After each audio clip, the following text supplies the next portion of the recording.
in association with Kuku FM. नेता नगरी के इस सत्र में हम बात करेंगे बंगाल की सियासत के बारे में। सुर्खियों के लिहाज से शायद लोगों की नजर न जाए, लेकिन देश के इस पूर्वी कोने में कई अहम राजनीतिक बदलाव हो रहे हैं।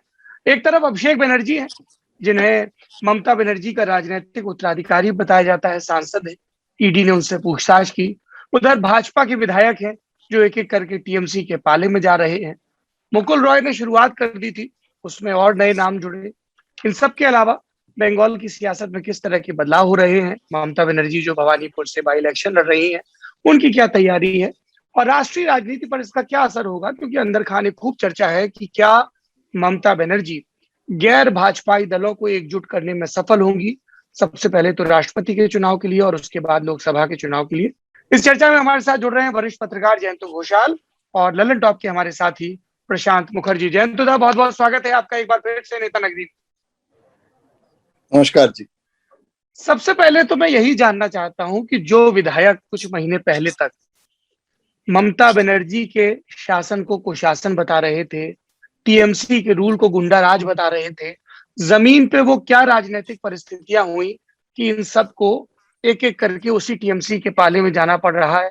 क्योंकि बात से विधायकों की नहीं है, कई लोग ऐसे भी हैं जो विधायक नहीं है, चुनाव लड़े और वापस चले गए टीएमसी के खेमे में। कोई कह रहा है कि ये जो बीजेपी के ऑर्गेनाइजेशनल स्ट्रक्चर में चेंज हुआ है, मुकुल राय बनाम शुभेंदु अधिकारी चल रहा था और एक दिलीप घोष का भी पाला था, उसकी वजह से हुआ है। और कई ज्यादातर लोग कह रहे हैं कि इस कदर दबाव है विधायकों के ऊपर सत्ता का कि उनके पास टीएमसी के पास जाने के अलावा कोई विकल्प नहीं बचा था। आप क्या सोचते हैं? देखिए, इसके पीछे सिर्फ एक कारण नहीं, मतलब एक साथ बहुत कारण है, 3-4 कारण हैं। जैसे एक तो है जो हम देश के राजनीति में भी हम देखते हैं और देख चुके हैं कि आयाराम गयाराम की जो राजनीति, वो क्षमता के साथ राजनेता रहना चाहते हैं। तो जो क्षेत्रीय दल के लोकल लीडर हैं जो अभी बीजेपी में गए थे, उसको नेशनल लेवल में जो बीजेपी है उसके साथ वो कनेक्ट नहीं है। तो बंगाल के जो लीडरशिप है उसके साथ उसके जो संबंध है वो बीजेपी में ज्वाइन किए हैं अमित शाह जी को देख के, नरेंद्र मोदी जी को देख के, लेकिन वहां जो दिलीप घोष और जो स्टेट लीडर है उनके साथ कोई गहरा रिश्ता नहीं है। रैदर मुकुल रॉय के साथ ज्यादा रिश्ता था और शुभेंदु अधिकारी के साथ भी था। लेकिन अभी ये जो लोग हार गए हैं और 2-4 लोग जीत के भी, भाजपा एक पैन इंडियन पार्टी है। भाजपा में मतलब जो क्षेत्रीय दल में संभव होता है, भाजपा के लिए बहुत, उनके लिए आपको इंतजार करना पड़ता है। कितने हम दिल्ली में देखते हैं, कितने एमपी बन के लोग मंत्री बनने के लिए ख्वाब देखते हैं, लेकिन कितना समय बीत गया, मंत्री नहीं हो पाए हैं। हर समय सोचते हैं हमको कुछ मिलेगा। तो एक बड़ा दल होने के कारण यहाँ जो डिसिप्लिन है या जो स्ट्रक्चर है, मतलब उस हिसाब से मतलब आपको अच्छा लगा है और मैंने आपको ज्वाइन करा लिया। तो इसीलिए मेरा कहना है कि क्षमता के लिए कोई public undertaking, state public undertaking का चेयरमैन थे कोई, मतलब ये हैव और हैव नॉट का सवाल है। दूसरी बात है, भाजपा में नेशनल लेवल में जो स्ट्रेंथ और जो बार बार मैं कह रहा हूं, वो पश्चिम बंगाल में ऑर्गेनाइजेशनल वीकनेस है। और लगता है कि ममता बनर्जी जो जीत गया वो सिकंदर है और उसके साथ रहने से मेरा फायदा है। और दिलीप घोष और बीजेपी जो है वो हमको क्या दे सकते हैं? राज्यसभा मेंबर नहीं बना सकते हैं। मुझे लोकसभा का भी चुनाव अभी तो बहुत दूर है और वहां किसको टिकट मिलेगा, किसको नहीं मिलेगा।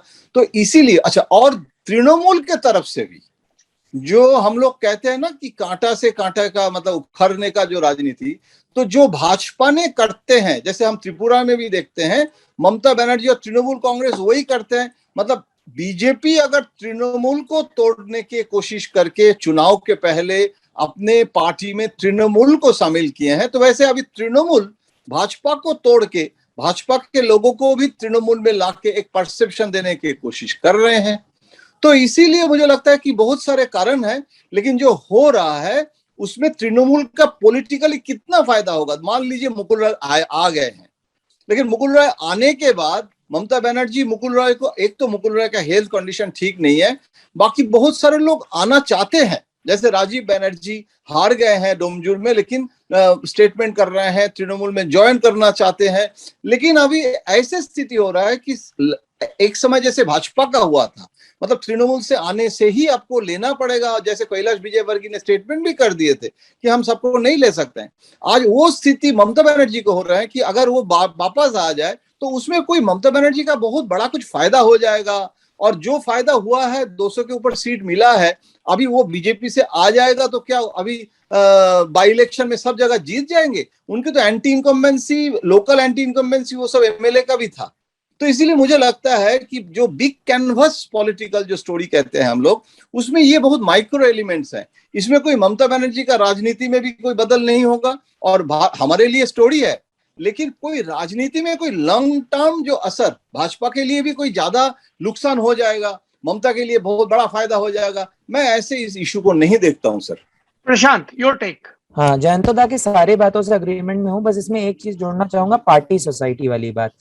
बंगाल हमेशा से एक पार्टी सोसाइटी रहा है। सीपीएम का शासन इतने सालों में रहने के बाद प्रशांत, आपको हमारे हिंदी भाषी दर्शकों को इस टर्म को थोड़ा विस्तार से हाँ, मैं समझाना विस्तार होगा। से बता रहा था कि बंगाल एक पार्टी सोसाइटी रहा है। इसके कहने का मतलब ये है कि जो कम्युनिस्ट पार्टी है वहां पर, सीपीएम जो सत्ता में थी इतने सालों तक, उसने अपने पार्टी के कमिटियों के थ्रू वहां पर शासन चलाया था। जैसे कि उनके यूथ कमिटीज होते थे, क्लब्स होते थे, वो सारी चीजें जो आम रोजमर्रा की चीजें हैं वो भी तय करती थी। जैसे किससे किसकी शादी होगी, किसके घर में क्या घर बन रहा है, तो कुछ डोनेशन आप पार्टी को चंदा दे दीजिए आपके घर बनाने के पैसे से।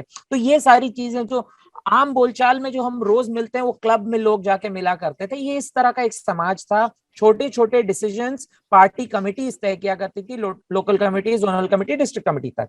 तृणमूल कांग्रेस के पश्चिम बंगाल में आने के बाद ये बिल्कुल पूरी तरह से बदल गया, और वहां पर पार्टी सोसाइटी का कंट्रोल से इंडिविजुअल, ये जो क्लब्स के नेता होते थे, उनके कंट्रोल में चला गया।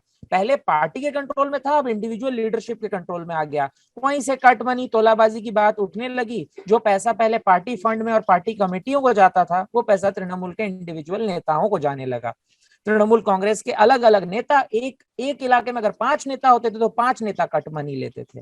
तो ऐसे में ये जो सिचुएशन बनकर आई, और दोबारा जब अब तृणमूल कांग्रेस चुनाव जीत गई है, तो ये जो नेता जो मलाई काट रहे थे, अब इनके हाथ से सब कुछ छूट चुका है।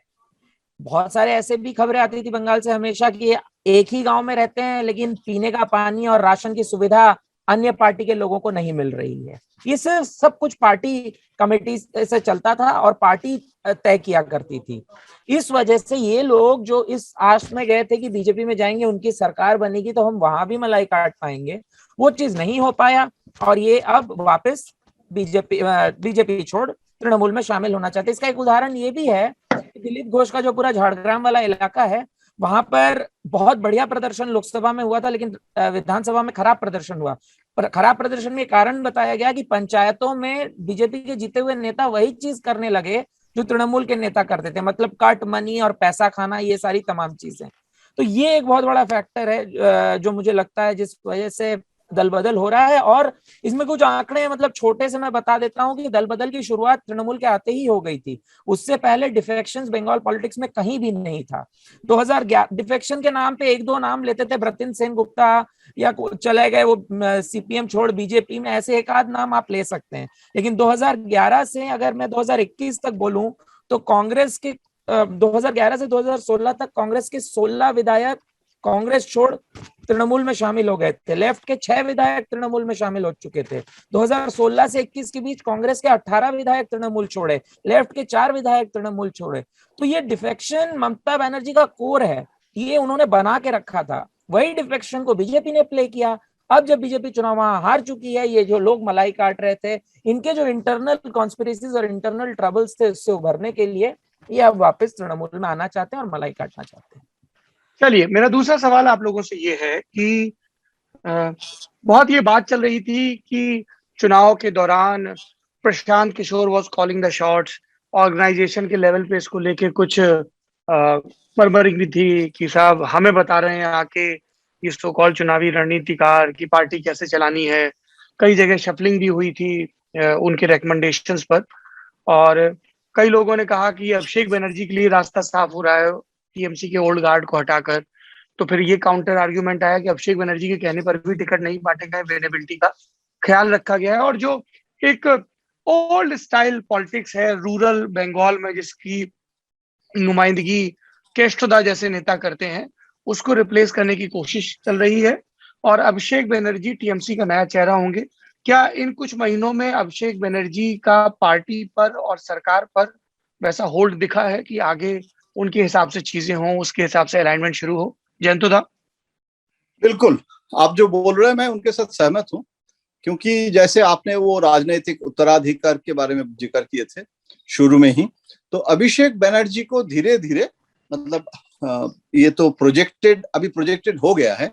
और जैसे भाजपा अभिषेक को टारगेट कर रहे हैं, अभिषेक को टारगेट करने से भी राजनीति में कभी कभी टारगेट होने से भी इंपॉर्टेंस मिल जाता है।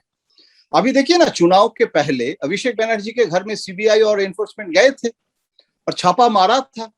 तो अगर उसमें असर होता तो सिर्फ, जैसे मोहन भागवत जी भी कह रहे थे कि सिर्फ मुस्लिम वोट के लिए बीजेपी हार गए हैं, इट्स ओवर सिंप्लीफिकेशन, उसमें भाजपा को नुकसान होगा अगर यही भाजपा सोचे कि रिलीजियस ध्रुवीकरण के लिए हार गए हैं, नहीं तो बाकी। जैसे अभिषेक बनर्जी अभी रैली करने जा रहे हैं त्रिपुरा में परसों। अभी वो बोल रहे हैं कि हमको जितने बार इच्छा बुलाओ, हम एनफोर्समेंट में आएंगे। तो दिल्ली में जैसे भाजपा चुनाव के समय भी सोचे थे कि ये ध्रुवीकरण की फायदा, ये जो अभिषेक को टारगेट करना, सीबीआई एनफोर्समेंट, उसमें नेता बनाने में, अभिषेक को नेता बनाने में तृणमूल के बहुत लोग इच्छुक नहीं थे। थैंक्स टू बीजेपी अभिषेक को जो इंपॉर्टेंस मिल गया है उसमें और ज्यादा वो आगे बढ़ गए। और भाजपा अगर ये अभिषेक के खिलाफ करते रहे, और उसमें जैसे जैसे हम नेशनल पॉलिटिक्स में मोदी जी भी जो इतना विक्टिम हुए थे कांग्रेस के समय, अमित शाह जी ने भी, उसमें अमित शाह जी का जो नुकसान हुआ उससे ज्यादा तो फायदा हुआ है। तो हमारे देश में ये एक अजीब तरीका है। इसमें कभी कभी देखिए ना, जितना आज भी लालू प्रसाद यादव, तेजस्वी यादव राजनीति कर रहे हैं, जेल भी जा रहे हैं, राजनीति भी हो रहा है, तेजस्वी यादव भी मेन ऑपोजिशन लीडर बन के बिहार में राजनीति कर रहे हैं। तो मुझे कभी कभी लगता है कि ये जो भ्रष्टाचार का मुद्दा हम लोग कहते हैं, द होल सोसाइटी भ्रष्टाचार का विक्टिम है। कोई बड़ा इशू हम सोचते हैं, लेकिन कभी कभी होता है, जैसे बोफोर्स गांधी, राजीव गांधी को कहा गया था, लेकिन आज भी Abhishek Banerjee is the main उत्तराधिकार, वो चला रहे हैं पार्टी। और एक समय जैसे Mukul Roy was the number 2, अभी अभिषेक इज द नंबर 2, और इसीलिए अभिषेक ही चला रहे हैं। ये आप जो बोल रहे हैं उसके साथ सहमत है। लेकिन मैं सिर्फ इसमें एक चीज कहूंगा कि जो मलाई का इशू जो बोले हैं, अभी उसके मैं आपत्ति नहीं कर रहा हूं, लेकिन कह रहा हूं कि अगर ये मलाई के लिए ही सब कुछ हो रहा है, अगर ये कहेंगे, तो मुझे लगता है वो भी सिर्फ एक कारण में एम्फेसिस नहीं करना चाहिए। बहुत सारे कारण हैं। मलाई जो लेते थे, उसको बीजेपी जो ले गए थे, वो ये स्टडी नहीं किया था कि किसने मलाई लेता है, किसने नहीं लेता है। तो वो मलाई उस समय बीजेपी के लिए फायदेमंद हुआ था क्या? तो इसीलिए मैं कहूंगा कि सिर्फ ये मलाई तो बीजेपी में भी लोग लेते हैं, तृणमूल में भी लोग लेते हैं। राजनीति में कौन राज्य है जहां मलाई नहीं है? मलाई के लिए लोग राजनीति करते हैं आजकल। तो वो जो मतलब ऑनेस्ट पॉलिटिशियन तो ढूंढना पड़ता है, वो अलग बात है, वो फिलोसॉफिकल चर्चा हम नहीं करना चाहते हैं। लेकिन मेरा कहना है कि इसमें बीजेपी छोड़ के जो आ रहे हैं तृणमूल में, इसमें फायदा, पॉलिटिकल फायदा किसका होगा? सवाल ये है, मेन सवाल है कि भाजपा को, अगर भाजपा खुश है, ये जो मलाई खा रहे थे जा रहे हैं तो जाने दो, ये एटीट्यूड तो भाजपा का नहीं है।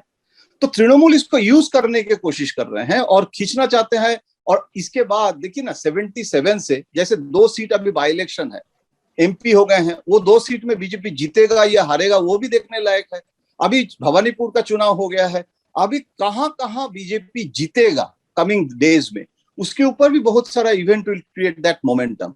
अगर मान लीजिए ममता बनर्जी हार गए इस भवानीपुर में, तब तो बीजेपी के लिए फिर से शुरू हो जाएगा वो इशू। अगर होता है, जो टेबरीवाल जो महिला बहुत स्ट्रॉन्ग स्पोक्सपर्सन था बीजेपी का, बीजेपी तो सोच समझ के ममता बनर्जी को हराने के लिए वहां कैंडिडेट किए हैं, अगर वो हरा दिया, क्योंकि वहां गुजराती है, मारवाड़ी है, डेमोग्राफिक चेंजेस हुआ है, पॉलिटिक्स में एनीथिंग इज पॉसिबल, तब तो बल्ले बल्ले हो जाएगा बीजेपी के लिए। तो अभी इसीलिए मैं कह रहा हूं कि सिचुएशन बहुत वोलेटाइल है। और इस समय चुनाव जब भवानीपुर में है, उस समय बीजेपी तोड़ के जो आ रहे हैं, जैसे बीजेपी इसका फायदा लिया कि तृणमूल तोड़ रहा है, तो क्या तृणमूल का ये फायदा नहीं होगा कि बीजेपी तोड़ रहा है? ये लोकल लेवल में, लेकिन ये लिमिटेड है, ये कोई मेन रीजन नहीं हो सकता राजनीतिक फायदा के लिए। हम इसी चीज पे आना भी चाह रहे थे सर, आपने टच किया उसको भवानीपुर के बाई इलेक्शंस, और एक आपने कमेंट तो दिया ही।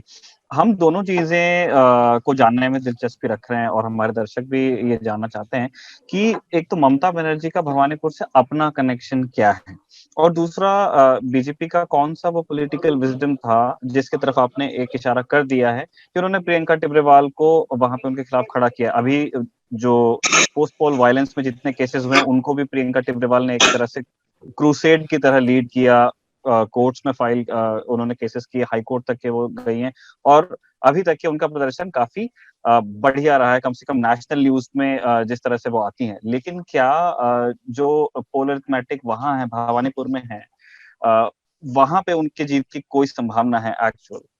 देखिए, पश्चिम बंगाल में टिब्रेवाल अभी एंटाली में असेंबली इलेक्शन लड़ी थी, हार गई है।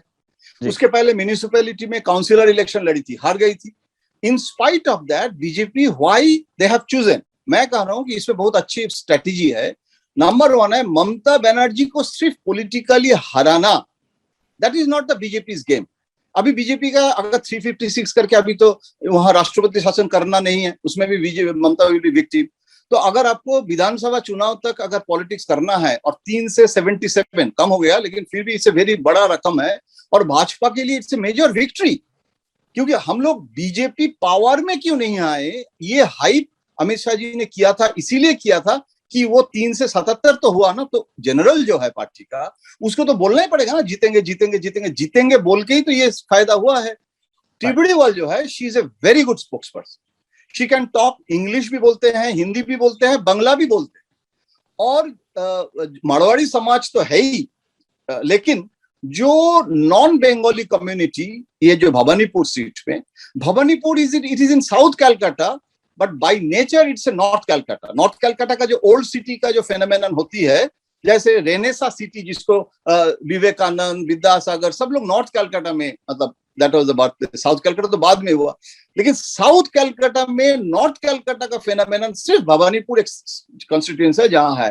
तो उसमें क्या है, वह बहुत बड़ा बड़ा गुरुद्वारा है, बहुत बड़ा सिख संप्रदाय है, और आपको पता है कि नवान्नों के सामने सिख संप्रदाय के साथ जो हुआ था और उस समय क्या क्या रिएक्शन हुआ था। तो जो डेमोग्राफिक चेंजेस मैं जो बोल रहा हूं कि percentage of non Bengali population, और टिब्रेवाल जो है महिला है, और वो बोलने में कोई मतलब वो एरोगेंट टाइप कैरेक्टर नहीं है। तो इसमें अगर जो इसके पहले जो असेंबली इलेक्शन हुआ था, जिसमें काफी नॉन बंगाली वोटर तृणमूल को वोट ना देके बीजेपी को दिया था, जिसके कारण बीजेपी ने बोला था कि भवानीपुर छोड़ के भाग के नंदीग्राम क्यों ममता आ रही है, इसी के कारण बोले थे, क्योंकि वहां नॉन बंगाली वोट बैंक बहुत बढ़ गया था। तो वो वोट बैंक टिब्रेवाल अगर प्रोटेक्ट कर पाए, अगर वो बढ़ा पाए, मतलब वो खुद अगर ना भी जीते तो भी उसको अगर परसेंटेज ऑफ वोट, क्योंकि वहां मुस्लिम है 20% भवानीपुर, लेकिन वो 20% पूरी राज्य में 30% है, तो वहां 20% है।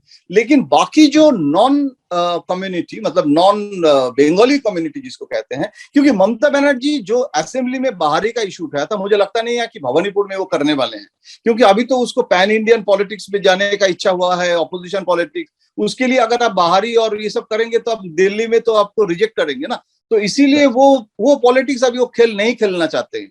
तो अभी देखना है कि टिब्रेवाल कितना percentage of vote of the non Bengali clientele वो कितना ग्रैब कर सके, और बीजेपी का सम्मान, मतलब टॉकिंग पॉइंट कम से कम रहे कि हम इतना वोट मिला है, कम से कम ये भी अगर होगा तो long term politics next assembly election तक वो कर पाएंगे। प्रशांत, इसी क्वेश्चन को लेके हम आपके पास भी आना चाहते हैं।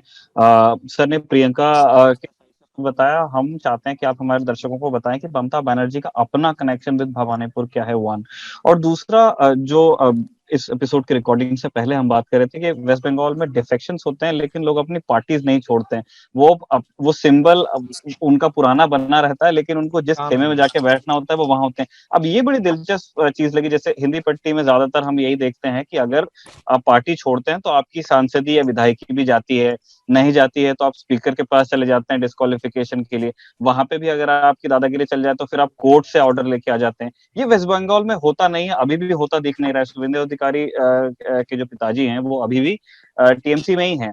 तो इस फिनोमेना के बारे में भी प्लीज बताइएगा। इसमें प्रशांत एक सवाल मेरा भी सप्लीमेंट्री है कि थोड़ा सा दर्शकों को हम ये भी रिमाइंड कराएं कि ममता बनर्जी अपनी पुरानी सीट छोड़कर क्यों गई थी नंदीग्राम लड़ने के लिए, उसके पीछे की जो थी वो, वरना तो उनकी परंपरागत सीट थी। कई लोगों ने कहा कि नहीं साहब, पिछली बार भी हालत टाइट हो गई थी, 2012 में भी, 2017 में भी, 16 में कोई मार्जिन बहुत अच्छा नहीं था, ये सब बातें भी हुई थी, है ना प्रशांत? हाँ, मुझे लगता है कि जो सप्लीमेंट्री सवाल है उसका 90% जवाब तो जयंतदा ने अपने रिप्लाई में दे दिया है कि डेमोग्राफिक चेंजेस जिस तरह से हुए थे और अभी भी फिलहाल जैसे बने हुए हैं, मारवाड़ी आबादी है, नॉन हिंदी भाषी आबादी वहां पर काफी है, तो ऐसे में ये लग रहा था। लेकिन ममता बनर्जी का जाने का पीछे का बड़ा रीजन था, वो हेड ऑन लेना चाहती थी शुभेंदु अधिकारी को, वो हेड ऑन लेना चाहती थी और वहां से वो उनके इमरजेंस पर को ही पूरी तरह से खत्म कर देना चाहती थी, जैसा कि नहीं हुआ। और शुभेंदु अधिकारी आज अनडिस्प्यूटेड टॉलेस्ट लीडर बन चुके हैं वेस्ट बंगाल के अंदर, और जिसका सेंट्रली भी कनेक्टेड है और स्टेट में भी लीडरशिप में है। इसके तमाम उदाहरण है सौमित्र खान के, जो उन्होंने रेजिग्नेशन लिखा था, और जो तमाम लीडर्स बोल रहे हैं। दिलीप घोष और उनके बीच में जो डिवाइड है वो सबके सामने आ चुका है। दिलीप घोष को ममता फिश फ्राई खिलाने बुलाती हैं, लेकिन शुभेंदु को कुछ नहीं बोलती हैं। अटैक्स डायरेक्ट शुभेंदु पे हो रहे हैं, दिलीप पे नहीं हो रहे हैं। तो ये सब कहीं ना कहीं फोर पे आ चुका है। लोग देख रहे हैं कि Suvendu has emerged as the tallest leader, जो बहुतों को हजम नहीं हो रहा है इस वक्त बीजेपी के अंदर। ममता का था कि वो जाए, शुभेंदु को उसके टर्फ पे हराए और उसको उसका जो इमरजेंस, जो पॉसिबल इमरजेंस उस समय देखा जा रहा था, उसको खत्म कर दे, जो ममता नहीं कर पाई। नंबर 1 जो सवाल ऑफ कोर्स निखिल ने उठाया वो बहुत इंटरेस्टिंग सवाल है। बंगाल के अंदर एक महिला है, सीपीएम के एमएलए हुआ करती थी, दीपाली विश्वास, उसकी 23 बार हियरिंग हुई स्पीकर के सामने डिस्क्वालिफिकेशन के लिए, लेकिन फिर भी उसका डिस्क्वालिफिकेशन नहीं हो पाया। जैसे कि मैं पहले बता रहा था कि 2011 से 16 के बीच 9 एमएलए कांग्रेस के छोड़ के चले गए तृणमूल के पास, उनका भी डिस्क्वालिफिकेशन नहीं हुआ। 2014 में उनमें से एक सौमित्र खान एमपी बन गए, 2019 में बने, आई एम सॉरी 2014 में वो टीएमसी से बने, 2019 में वो बीजेपी से बने, फिर भी उनका डिस्क्वालिफिकेशन नहीं हुआ। 6 लेफ्ट के विधायक गए, उनका भी डिस्क्वालिफिकेशन नहीं हुआ। 2016 में चुनाव जीतने के बाद 18 विधायक छोड़कर गए, उनका भी डिस्क्वालिफिकेशन नहीं हुआ। तो ये बड़ा ही एक दिलचस्प है कि आप वैसे तो पार्टी छोड़ चुके हैं। उदाहरण के लिए शिशिर अधिकारी जिनका जिक्र कर रहे थे निखिल, शिशिर अधिकारी काथी लोकसभा सीट से एमपी बने तृणमूल कांग्रेस के। लोकसभा चुनाव होने से पहले ही वो बीजेपी, मतलब लोकसभा विधानसभा जो बंगाल का हुआ इससे पहले ही वो बीजेपी शामिल हो गए, टीएमसी उन्होंने छोड़ दिया, लेकिन अभी भी उस सीट में बाइपोल नहीं हुआ है, अभी भी वो बने हुए हैं। वैसे ही जो बाकी लोग हैं, खैर अभी मुकुल रॉय को नोटिस जारी किया गया है, इसके अलावा तन्मय घोष को भी नोटिस जारी किया गया है, विश्वजीत दास को भी नोटिस जारी किया, लीडर ऑफ अपोजिशन शुभेंदु अधिकारी ने। ये तो हुआ है पिछले दिनों, लेकिन इससे पहले जितने भी डिफेक्शंस हुए थे उनमें कभी भी बाइपोल नहीं हुआ है। ये बहुत स्ट्रेंज फिनोमेना है और मतलब ये समझ भी नहीं आता है कि ऐसा कैसे चल रहा है कि बगैर मतलब डिस्क्वालिफिकेशन के वो लोग अभी भी ऑन रोल्स एमएलए हैं दूसरी पार्टी के, जहां तक काम वो कर रहे हैं जो इस पार्टी में वो जाके शामिल हुए हैं उसमें। जयंत दा, अगला क्वेश्चन आपके लिए। हम एक और इंटरेस्टिंग कैरेक्टर की बात करना चाहते हैं वेस्ट बंगाल पॉलिटिक्स, जिनका जिक्र दिल्ली में भी होता रहता था क्योंकि वो उनकी चर्चा उस तरह से थी, बाबुल सुप्रियो। बाबुल सुप्रियो जब तक के रहे तब तक के न्यूज में रहे, जिस तरह से उन्होंने रिजाइन किया उसने भी न्यूज बनाई, और वो कोइंसाइड कर गया जब उनको नहीं रखा गया मोदी सरकार के नए कैबिनेट में। क्या सिर्फ यही एक वजह थी या फिर और भी कुछ ब्रू कर रहा था जिसका मतलब आप ये कह लीजिए कि जिसका फिनाले था उनको कैबिनेट से बाहर रखना?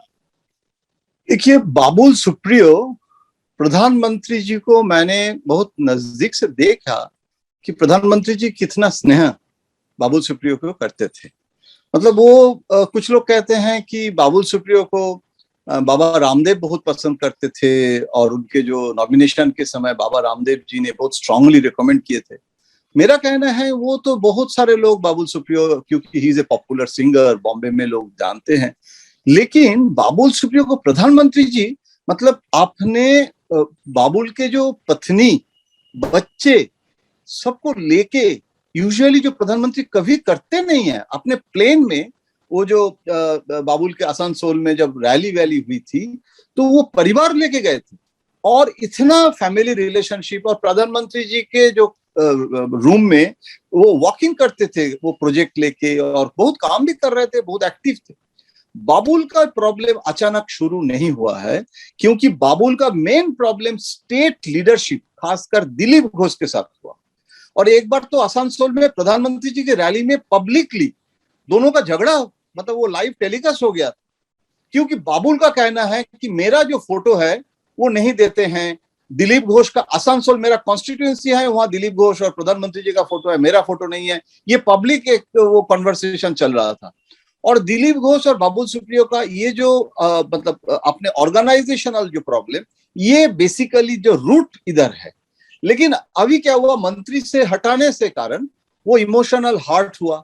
उनको ये सोचा ही नहीं था कि प्रधानमंत्री जी आपने जो आप बोल रहे हैं बिल्कुल सही है, और इसीलिए अभी वो कह रहे हैं कि हम राजनीति नहीं करेंगे, क्योंकि वो पॉलिटिकली जो होता है ना, पॉलिटिकल पर्सन को, पॉलिटिशियन को एकदम जो उनको एक बार प्रधानमंत्री जी ने भी किसी को बोले थे ना कि मेरा जो स्किन है, वो शायद इंजेक्शन देने के समय बोले थे कि हम पॉलिटिशियन है, मेरा स्किन थोड़ा थिक है, वो प्रधानमंत्री जी ने मजाक किए थे। तो उसमें भी सैटायर था पॉलिटिशियंस के बारे में, प्रधानमंत्री जी ने बहुत जबरदस्त सैटायर किए थे। तो वो जो स्किन है बाबुल सुप्रियो को, वो अभी भी पॉलिटिशियंस जैसे थिक स्किन वो नहीं कर पाए, क्योंकि वो अभी भी सिंगर है, वो आजकल बहुत डिमांड है, वो दुबई में प्रोग्राम नहीं कर पा रहे थे। तो अभी वो अगर देखना है, दूसरे पार्टी में भी ज्वाइन नहीं कर रहे हैं। लोग सोचे थे कि वो तृणमूल में चले जाएंगे, फिर वो ममता जी के साथ एक बार झालमुड़ी खाए थे, जैसे वो झालमुड़ी मतलब मुरमुड़ा वो खाएंगे, लेकिन वो अभी तक इंडिकेशन नहीं दिया। रैदर नड्डा जी जब बुलाया वो खुद चले गए नड्डा जी से मिलने के लिए, और नड्डा जी और बीजेपी सेंट्रल लीडरशिप, प्रधानमंत्री तो छोड़िए, वो ही ग्रेटफुल फॉर द लाइफ रहेगा, लेकिन बाकी पार्टी सेंट्रल लीडरशिप के साथ भी कोई प्रॉब्लम नहीं। मुझे लगता है कि स्टेट बीजेपी का भी ऑर्गेनाइजेशनल अभी हो रहा है परिवर्तन। दिलीप घोष तो दिसंबर में नया प्रेसिडेंट भी बनने के लिए टाइम आ गया है। शुभेंदु अधिकारी अभी अंडर मतलब completely he is controlling the show. तो शुभेंदु का कोई नॉमिनेटेड पार्टी प्रेसिडेंट बनने का ये भी चर्चा का विषय है। तो अभी देखना है कि बाबुल को बीजेपी कैसे यूज करे। BJP Babul is now in a long term plan है उसका, शायद वो कुछ करेगा पता नहीं है, लेकिन अभी वो तृणमूल में तो ज्वाइन नहीं कर रहे हैं। सर एक बहुत छोटा क्वेश्चन है, उसके बाद हम अगले टॉपिक पे चल रहे हैं। हमने देखा कि अभी ना थोड़ा सा उल्टा हो गया। जिस तरह से हम न्यूज को फॉलो करते हुए हम देख रहे थे कि नॉर्मली ये होता है कि इलेक्शन कमीशन कोई डिसीजन लेता है और उसके बाद से एक बहुत अग्रेसिव फिर स्टेटमेंट तृणमूल कांग्रेस का होता है कि आप पार्टीजन हैं, आप पक्षपाती हैं, आप ऐसा करते हैं, आप ऐसा करते हैं। पिछले दिनों जब 3 सीटों के लिए चुनाव आयोग ने कार्यक्रम अपना जारी किया, तारीखें घोषित की, तब इसका ठीक उल्टा हुआ। भारतीय जनता पार्टी ने ये कहा कि चुनाव आयोग ने जिस तरह से डेट्स अनाउंस किए हैं और जितनी सीट्स के लिए अनाउंस किया है उससे हम अग्री नहीं कर रहे हैं। हम ज्यादा सीट्स पे बाई इलेक्शन एक्सपेक्ट कर रहे थे, जबकि आपने सिर्फ 3 सीट्स के लिए किया है। This is to facilitate Mamata Banerjee. और तृणमूल ये कह रहे हैं कि नहीं, जो कार्यक्रम है वो ठीक है, उसके हिसाब से हम पर्चा भरवा रहे हैं, वो अपने कैंडिडेट अनाउंस कर रहे हैं। इसको आप कैसे देख रहे हैं? देखिए, तृणमूल तो वेलकम करेगा क्योंकि तृणमूल को सूट किया, क्योंकि तृणमूल का डिमांड था। और लेकिन भाजपा में मेरा इसमें ये कहना है कि आप भाजपा का जो रिएक्शन बता रहे हैं वो बेसिकली राज्य बीजेपी का रिएक्शन। सेंट्रल लीडरशिप जो है, प्रधानमंत्री या अमित शाह जी या नड्डा जी या बीजेपी का सेंट्रल स्पोक्स पर्सन, इसको उसी तरीके से इलेक्शन कमीशन के खिलाफ दिल्ली नहीं बोले हैं, स्टेट बीजेपी बोले हैं। क्योंकि स्टेट बीजेपी इलेक्शन कमीशन को चिट्ठी देकर बोले थे कि हम इस समय चुनाव नहीं चाहते हैं। और शुभेंदु अधिकारी भी अमित शाह जी के पास भी आए थे चर्चा का। शुभेंदु अधिकारी का स्ट्रैटेजी था, उसमें भी एक देखिए बिंदु है। शुभेंदु अधिकारी सोच रहे थे कि अगर हम इसको एम्बैरेसमेंट ऑफ ममता हो जाए कि रिजाइन करना पड़े और चीफ मिनिस्टर नहीं बन पाए तो एक इतिहास बनेगा, बंगाल में कभी हुआ नहीं, सुप्रीम कोर्ट का जजमेंट है, वो दोबारा ओथ नहीं ले सकते। लेकिन सेंट्रल बीजेपी को लगा कि उसमें विक्टिम स्टेटस भी तो ममता का मिल सकते हैं और उसमें ममता को फायदा। तो इसमें अगर चुनाव तो हो गया है, चीफ मिनिस्टर वो अगर आज नहीं तो कल 6 महीने के बाद फिर होगा, किसी को बना देता पार्थ चैटर्जी और किसी को, तो उसमें कोई लॉन्ग टर्म फायदा बीजेपी सेंट्रल लीडरशिप को लगा नहीं। वो बीजेपी से पैन इंडियन पार्टी, क्षेत्रीय दल नहीं है, तो शुभेंदु अधिकारी को भी मानना पड़ा, उसको प्यार से समझाया कि इसमें आपको थोड़ा लॉन्ग टर्म स्ट्रेटेजी लेना पड़ेगा। लेकिन स्टेट बीजेपी अपने आप को जो रुख था उसमें जस्टिफाई करने के लिए वो इलेक्शन कमीशन को अपोज भी करना पड़ेगा, जिससे बड़ा पार्टी है। दो तरीके से स्ट्रेटेजी, एक तरफ दिल्ली का स्ट्रेटेजी था, प्रधानमंत्री को ममता बनर्जी ने खुद रिक्वेस्ट किए थे चुनाव हो जाए, तो इसीलिए एक चीफ मिनिस्टर है, एक मिनिमम कर्टेसी भी होता है, तो इसीलिए इसमें एक कॉन्सेंसस इवॉल्व हुआ था। ठीक है, मेरा आखिरी सवाल आप दोनों लोगों से है, त्रिपुरा को लेकर क्या टीएमसी अब बंगाल के बाद त्रिपुरा में पावर कैप्चर करने की लिए पूरी तैयारियों में है? जिस तरह से वहां पे टकराव दिख रहा है देव बर्मन के साथ, जिस तरह का मेलजोल दिख रहा है, कैसे देखते हैं आप दोनों लोग टीएमसी के त्रिपुरा अभियान को, और बीजेपी उसको कैसे डिफेंड करने की कोशिश कर रही है? और बीजेपी की बात चली है तो मैं इंडिया टुडे के लेटेस्ट इशू में रोमिता दत्ता की रिपोर्ट देख रहा था कि किस तरह से बीजेपी ने बंगाल में सेबाई संगठन के नाम से अपना अभियान शुरू किया, लेकिन उस अभियान को उस तरह का रिस्पांस नहीं मिला जिस तरह की पार्टी उम्मीद कर रही थी। दिलीप घोष हालांकि ये कह रहे हैं कि साहब अभी हमारा पूरा फोकस जो है वो उन 5,500 कार्यकर्ताओं को कानूनी और वित्तीय सहायता देने पर है जिनको ममता बनर्जी की सरकार ने द्वेषवश राजनीतिक मामलों में फंसाया है। और एक ये बात भी कि देखिए वोटों का फर्क तो सिर्फ 60 लाख का है टीएमसी और भाजपा के बीच, और सब लोग ये कह रहे हैं कि हमारे प्रोजेक्शन के हिसाब से हमें बहुत कम मिली, लेकिन हम 3 से 77 पे पहुंचे। So we are a political force now. तो ये तो बीजेपी की बंगाल कंटेक्स्ट में बात हो गई। मेरा सवाल त्रिपुरा को लेकर है आप दोनों से। देखिए त्रिपुरा, मैं संक्षेप में ये बताना चाहूंगा कि त्रिपुरा नॉर्थ ईस्ट स्टेट है। नॉर्थ ईस्ट में 8 स्टेट है, 7 सिस्टर्स 1 ब्रदर हम लोग कहते हैं सिक्किम को लेके। लेकिन त्रिपुरा का जो पॉलिटिक्स है वो मणिपुर या मेघालय का पॉलिटिक्स, इवन असम के साथ भी फर्क है, वो ज्यादा बंगाल के जो पॉलिटिक्स है, क्योंकि वो बंगाली कम्युनिटी है तो मिलता जुलता है। और कलकत्ता से त्रिपुरा में जाके राजनीति, ये एक परंपरा भी है। वो नृपेन चक्रवर्ती जो चीफ मिनिस्टर थे ना, वो 1950s में वो कलकत्ता से ही सीपीएम ने भेजा था त्रिपुरा में चीफ मिनिस्टरशिप के लिए। बंगाली लीडरशिप और ट्राइबल लीडरशिप दशरथ देव था, कॉम्बिनेशन बना था। अभी क्या हुआ त्रिपुरा में, मैं अभिषेक बनर्जी के साथ भी बातचीत किए हैं, अभिषेक त्रिपुरा प्रोजेक्ट देख रहे हैं। अभिषेक का कहना है कि हम जो ओवर एम्बिशियस प्लान पहले जो तृणमूल सोचा था, मुकुल रॉय ने यूपी में टिकट दिया, पूरी देश में, नॉर्थ ईस्ट में, हर स्टेट में, अभी अभिषेक कह रहे हैं कि ये जो ओवर एक्सपेक्टेशन का जो लाइन वो नहीं लेना चाहते हैं।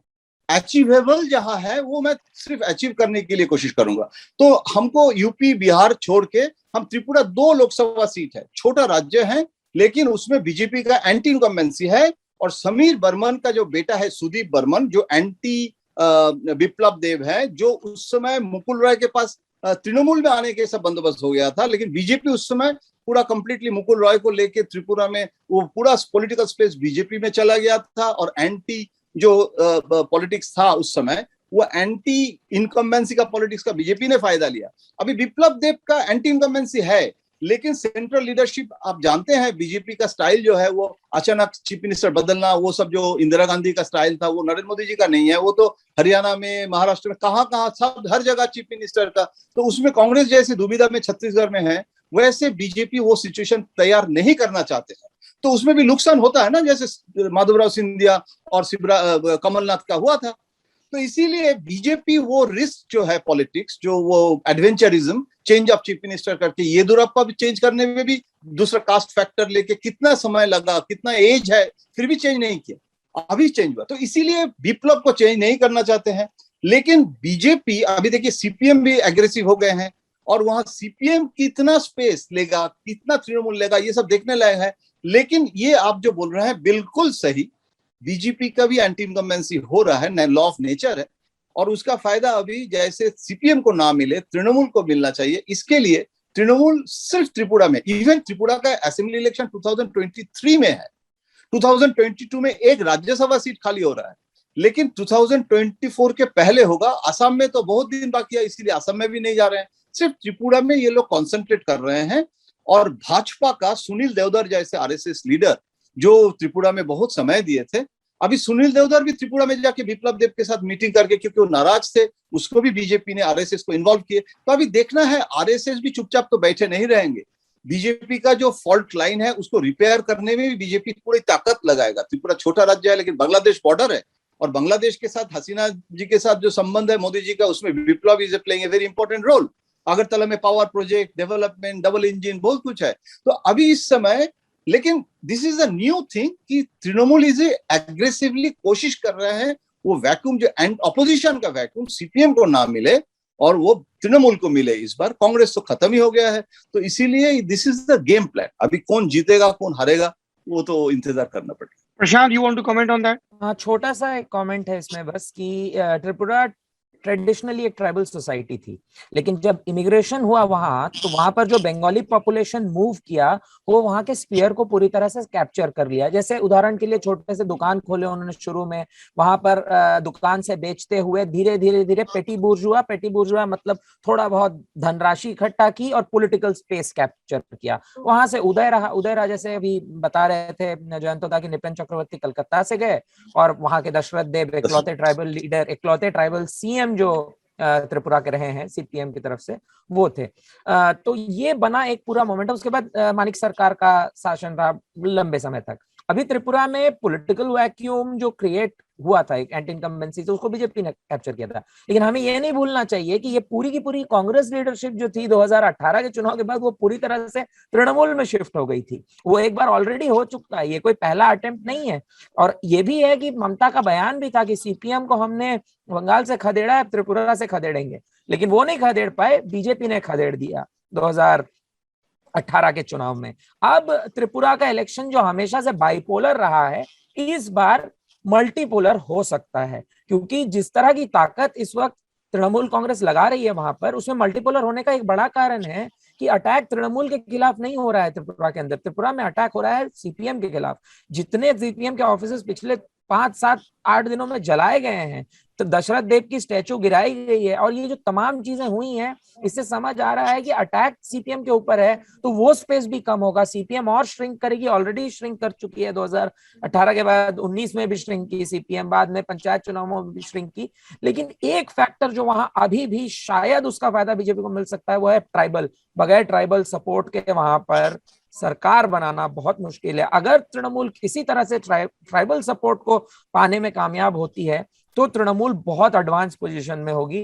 फिलहाल एक मल्टीपोलर इलेक्शन या मल्टीपोलैरिटी वहां पर त्रिपुरा में इमर्ज कर रही है, जो पूरे त्रिपुरा के पॉलिटिकल हिस्ट्री में पहली बार हो रहा है। थैंक यू जयंतदा, thank you Prashant, thank you for sharing these political insights.